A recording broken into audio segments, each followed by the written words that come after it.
अस्सलाम वालेकुम नाजरीन। पिछली किस के आखिर में आपने देखा कि बुरहान कुस्तुनतुनिया की शहजादी को लेकर कबीले में पहुंच गया था। इस केस के आगाज़ में गुंदुज कहता है तो ये है शहजादी अदल्फा। बुरहान कहता है अगर उस्मान साहब न रोकते तो इनकी शादी गियातू से हो जाती। बामसी कहता है अगर ये शादी हो जाती तो बहुत से ओगज़ की मौत हो जाती। फिर बुरहान कहता है सरदार मुझे हुक्म मिला है कि शहजादी को आपके हवाले करूँ और इनकी शनाख्त खुफिया रखें। फिर गुंदुज कहता है काई कबीले में खुश आमदीद शहजादी, ताई जान आप इनका ख्याल रखें, इनकी शनाख्त खुफिया रहनी चाहिए। शहजादी कहती है मैं आपकी मशहूर हूँ, मेरी वजह से कोई मुश्किल तो नहीं होगी। सलजान कहती है मेहमान अल्लाह की रहमत होते हैं, मैं आपको दिल से खुश आमदीद कहती हूँ। इसके बाद सलजान, बाला और शहजादी एक तरफ चली जाती हैं। दूसरी तरफ आइगुल अपनी वालदा को कह रही थी आप अपना सच खुद बाबा को बता दें, अगर उन्होंने ये सच किसी और से सुना तो बहुत बुरा हो जाएगा। दूसरी जानिब बाला सलजान को कह रही थी इंशाअल्लाह उस्मान इस बिजांतीनी लड़की की वजह से मुसीबत में नहीं पड़ेंगे। सलजान कहती है बाला मेरी बच्ची, क्या तुम्हारी रगों में हसद दौड़ रहा है? बाला कहती है नहीं ऐसा नहीं है, मुझे सिर्फ उस्मान की फ़िक्र है। सलजान कहती है अब मैं तुमसे दो बातें करूँगी, हमेशा इन्हें याद रखना। उस्मान एक बाइज़्ज़त और दिलेर मर्द है और एक अच्छा इंसान भी। बहुत सी ख़वातीन उसकी बीवी बनने के ख्वाब देखती हैं, तुम्हें यह सब बर्दाश्त करना होगा मेरी बच्ची। इतने में शहजादी कबीले वाला लिबास पहनकर बाहर आ जाती है। सलजान कहती है तुम तो इन कपड़ों में बहुत अच्छी लग रही हो शहजादी, हम यहाँ तुम्हारे लिए एक घर बनाएंगे। हमारे उस्मान साहब के साथ बहुत से बहादुर सिपाही हैं, उनमें से किसी एक के साथ तुम्हारी शादी करा देंगे। शहजादी कहती है सच कहूँ तो ये जगह जन्नत जैसी है। इसके बाद वो तीनों बैठ जाती हैं। सलजान पूछती है बताओ ये सब हुआ कैसे? शहजादी कहती है कई महीनों से कोनिया से पैगाम आते रहे हैं, गियातू ने शहंशाह को तवाइफ भेजे और बिल आखिर राज़ी कर लिया। मैंने बहुत दुआएं की कि ये शादी किसी तरह टल जाए और खुदा ने मेरी दुआएं सुनकर एक मसीहा भेज दिया और वो मसीहा उस्मान साहब हैं। उन्होंने मुझे जालिमों से बचाया, आपको वो लम्हा देखना चाहिए था। उन्होंने मेरे लिए अपनी ज़िंदगी को ख़तरे में डाला, मेरी दुआएं उनके साथ हैं। इतने में सलजान कहती है बाला मुझे एक काम याद आ गया है, शहजादी अब तुम्हारे स्पुर्द है। यह कहकर सलजान एक तरफ चली जाती है। इसके बाद शहजादी कहती है मंगोल इस मामले को ऐसे नहीं छोड़ेंगे बाला खातून, मेरी वजह से आप ख़तरे में हैं। बाला कहती है आपकी वजह से नहीं है शहजादी, मंगोल काफ़ी अरसे से हमारे पीछे पड़े हुए हैं। शहजादी कहती है लेकिन इससे उस्मान साहब के लिए कोई बड़ी मुसीबत आ गई तो फिर क्या होगा? बाला कहती है अगर ऐसा हुआ तो इस कबीले के तमाम लोग उनके साथ खड़े हो जाएंगे, आप फिक्र न करें, उस्मान साहब ने आप जैसे बहुत सौ को बचाया है। दूसरी तरफ उस्मान अलीशार की हवेली के बाहर पहुंच जाता है।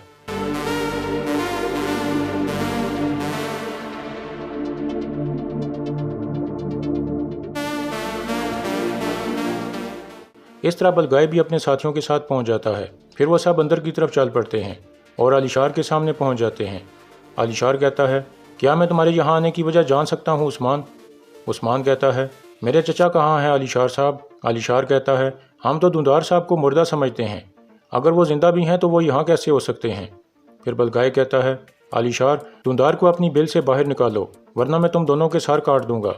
अलीशार कहता है तुम गियातू के संजाग सरदार से बात कर रहे हो बलगाए, अपनी ज़ुबान को लगाम दो, मैं देख रहा हूँ कि दो अज़ल के दुश्मनों ने मेरे खिलाफ इत्तेहाद कर लिया है। फिर उस्मान कहता है तुम्हारी संजाग सरदारी से मुझे कोई फ़र्क नहीं पड़ता, जवाब दो मुझे, दुंदार साहब कहाँ हैं? अलीशार कहता है वो वहीं पर हैं जहाँ तुमने उन्हें दफन किया। यह सुनकर उस्मान कहता है बलगाए या तो तुम झूठ बोल रहे हो या ये। बलगाए कहता है गूंगर हवेली की तलाशी लो। यह सुनकर गूंगर और कुछ मंगोल हवेली की तलाशी लेने लगते हैं। कुछ देर बाद वो वापस आ जाते हैं। गूंगर कहता है हवेली में कोई नहीं है।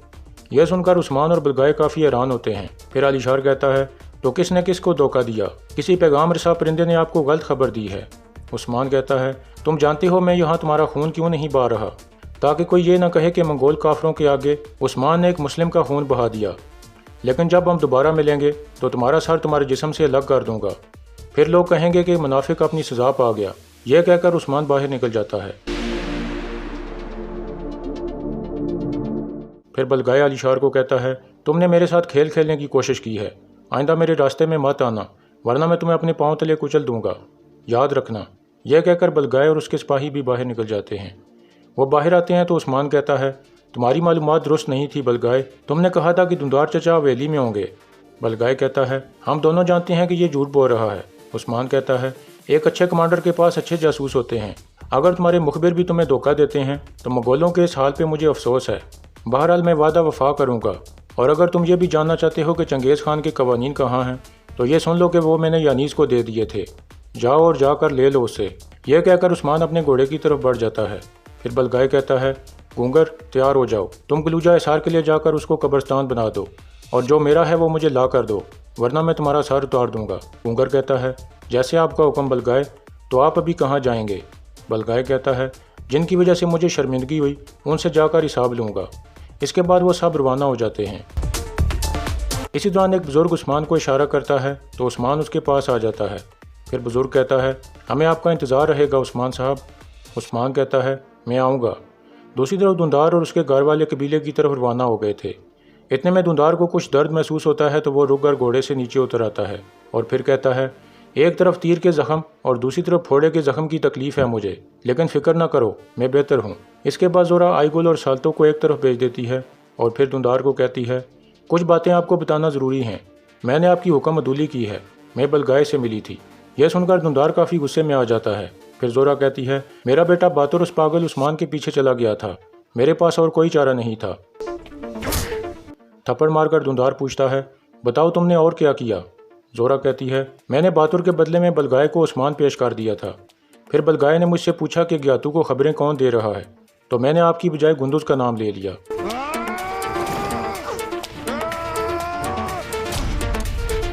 دھندار اسے مارتے مارتے رک جاتا ہے اور پھر کہتا ہے تم نے میرے ساتھ کیا کیا زورا؟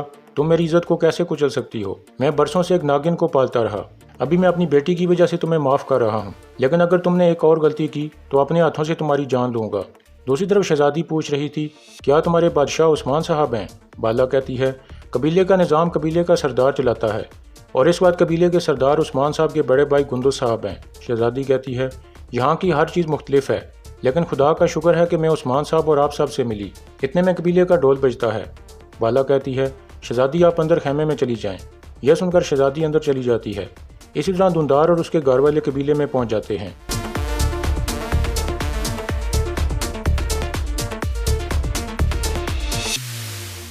پھر گندز کہتا ہے چچا جان آپ کس منہ سے قبیلے آئے ہیں؟ دھندار کہتا ہے اصل میں تم کس منہ سے میرے سامنے کھڑے ہو؟ میری موت کا فائدہ اٹھا کر میرے منصب پر بیٹھنے کے بعد تم میرا حساب لینے والے کون ہوتے ہو؟ گندز آگے آ کر کہتا ہے ہم جانتے ہیں کہ آپ علی شار صاحب کے ساتھ ہیں، ہمارے سپاہیوں نے باتور کے جنازے میں آپ کو علی شار کے ساتھ دیکھا تھا۔ دھندار کہتا ہے میں نے علی شار صاحب کی مدد سے اپنے بیٹے کے قاتلوں کو تلاش کیا ہے۔ گندز حیران ہو کر کہتا ہے آپ کیا کہنا چاہتے ہیں چچا جان؟ آپ کو کیسے پتہ چلا کہ قاتل کون ہے؟ دھندار کہتا ہے میں نے علی شار صاحب کے ساتھ مل کر اپنے بیٹے کا انتقام لیا ہے، میں نے اپنے ہاتھوں سے بیٹے کے قاتلوں کو مارا ہے گندز، لیکن تم نے کیا کیا؟ یہ سن کر گندز کافی حیران ہوتا ہے۔ دوسری طرف علی شار اپنے آدمی کو ایک خط دیتے ہوئے کہتا ہے اسے کونیا پہنچا دو، لیکن یاد رکھنا اس کی اپنی جان سے زیادہ حفاظت کرنا۔ وہ آدمی خط لے کر روانہ ہو جاتا ہے۔ پھر علی شار کہتا ہے بلگائے سمجھتا ہے کہ طاقت اس کے پاس ہے، لیکن دیکھتے ہیں کہ گیاتو کو جب سب کچھ پتہ چلے گا تو پھر وہ کیا کرے گا۔ دوسری طرف جنگل میں عثمان کا سامنا بوران سے ہو جاتا ہے۔ بوران کہتا ہے میں نے شہزادی کو خیر خیریت سے پہنچا دیا ہے۔ عثمان کہتا ہے ٹھیک ہے، ابھی مجھے تھوڑا کام ہے۔ بالا خاتون کو پیغام دینا کہ میں منتظر رہوں گا، انہیں میرے ٹھکانے کا علم ہے۔ اب تم کچھ سپاہی ساتھ لے کر جاؤ اور کونیا کے راستے پر گھات لگاؤ۔ علی شار کی گھٹیا سوچ تک پہنچنے کے لیے ہمیں معلومات چاہیے۔ دوسری طرف دھندار کے ساتھی سردار اس کے پاس پہنچتے ہیں۔ دھندار کہتا ہے میں آپ کی وفاداری کو کبھی نہیں بھولوں گا، میں یہاں کسی مقصد کے لیے آیا ہوں، میں اس ندی کو ان کے خون سے بھر دوں گا۔ اس کے بعد دھندار کو ایک خیال آتا ہے جب علی شار کے پاس ہیلن آئی تھی اور اس نے بتایا تھا کہ عثمان اور بلگائے کا اتحاد ہو گیا ہے اور قسطنطنیہ سے آنے والی شہزادی راستے سے لاپتہ ہو گئی ہے۔ یہ کہہ کر ہیلن چلی گئی تھی۔ پھر علی شار نے دھندار کو کہا تھا کہ اس کے پیچھے عثمان ہی ہوگا، اگر شہزادی قبیلے میں ہوئی اور آپ نے اسے پکڑ کر گیاتو کے حوالے کر دیا تو آپ طاقتور بن جائیں گے، ہمیں منگولوں سے سونا ملے گا اور عثمان اور بلگائے سے بھی نجات مل جائے گی۔ دھندار نے کہا تھا میں انتقام کے لیے کچھ بھی کرنے کو تیار ہوں۔